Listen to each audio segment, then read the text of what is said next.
د خیبر پښتونخوا حکومت چې کم د 10,000 روپیو اعلان کړو هغه 10,000 روپۍ چې دي دا شروع شوي دي خو دا 10,000 روپۍ به تاسو ته په کومه طریقه میلاویږي او دا به تاسو ته په کوم ځای کې میلاویږي نننۍ ویډیو چې دی هغه زموږ د دې په باره کې ده د هغې لپاره چې دی ویډیو به پوره ګورئ یو لایک شیر کمنټ چې دی ویډیو له به لازم ورکوئ بل دا د ویډیو معلوماتي د غریبانو دپاره نو تاسو دا ویډیو رالی دا مخکې شیر کوئ چې نورو کسان ته هم ورسي نو وزیر اعلی چې کم د 10,000 روپیو اعلان کړو نو هغه 10,000 روپۍ چې دي دا شروع دي کم چې 15,000 روپۍ دي هغه د وزیر اعظم د طرفه دی هغه په ټول ملک کې ملاويږي په ټول ملک کې ملاويږي دا خوارځي کې تاسو راغسته شي خو دا وزیر اعلی د طرفه کم علي امین ګنداپور چې د 10,000 روپیو اعلان کړو نو دا خالي د خیبر پښتونخوا د عوامو لپاره دي چې هغه ته به دغه 10,000 روپۍ چې دي دا ملاويږي په خیبر پښتونخوا کې چې څوک دي نو هغه ته به دغه 10,000 روپۍ ملاويږي لکه څنګه چې مریم نواز په پنجاب کې اعلان کړی هغه د پنجاب کسان ته ملاويږي دغه شان د خیبر پښتونخوا حکومت چې دی هغه هم د 10,000 روپیو اعلان کړو نو هغه 10,000 روپۍ چې دي هغه شروع دي زیاتره کسانو بر دې مبارک ته پوس کو چې دا 10,000 روپۍ به د کل نه شروع کیږي رجسټریشن شوی خو موږ ته دا روپۍ میلاو نه شوې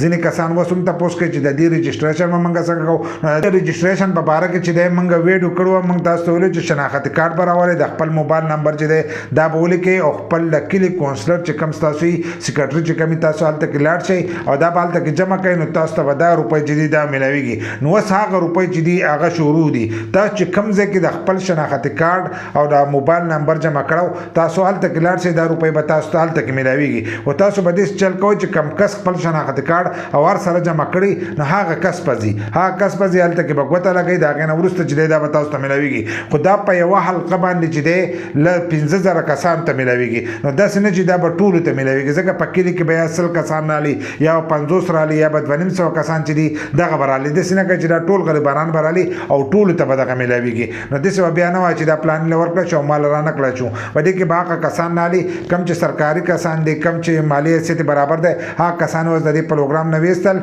هغه لیست چې دی هغه برابر کړی دی او اوس په دغه 10,000 روپۍ چې دي دا به تاسو ته ملاویږي نو کومو کسانو چې د دې دپاره رجسټریشن کړو او بار بار دا تپوس کوو چې دا 10,000 روپۍ به کله نه شروع کېږي نو اوس لاړ شئ او تاسو خپلې روپۍ چې دی دا راغسته شئ لکه ستاسو اکاونټ ته چې دی دغه روپۍ به لاړ شي خو د هغې نه مخکې به تاسو خپله ګوتې او هر سره چې دی دا به لګوئ چې ستاسو ریکارډ چې دی د هغو سره ورخېږي دا تاسو په خپل یونین کونسل کې چې دی هم د دې معلومات کولی شئ او د خپل هغه چې دی کونسلر کم کونسلر سره چې تاسو شناختي کارت جمع کړو د هغه هم تاسو دغه معلومات چې دی دا کولی شئ نو تاسو ته به د حکومت د طرفه دغه 10,000 روپۍ چې دي دا به تاسو ته میلاو شي او د 15,000 روپو لپاره چې دی هم کومو کسان ته میسج راغلی نو هغه د هم خپلې 15,000 روپۍ چې دي هغه دې راواخلئ ایزي پیسې دوکان ته دې لاړ شي نو هلته کې به ستاسو اکاونټ ته چې دی دغه روپۍ به راغلي لکه ستاسو د شناختي کارت نمبر ته نو هغه هم تاسو راغستی شئ په هغې باندې هم تفصیلي ویډیو چې دی هغه زموږ پرته د هغه ویډیو تاسو هم کتی شئ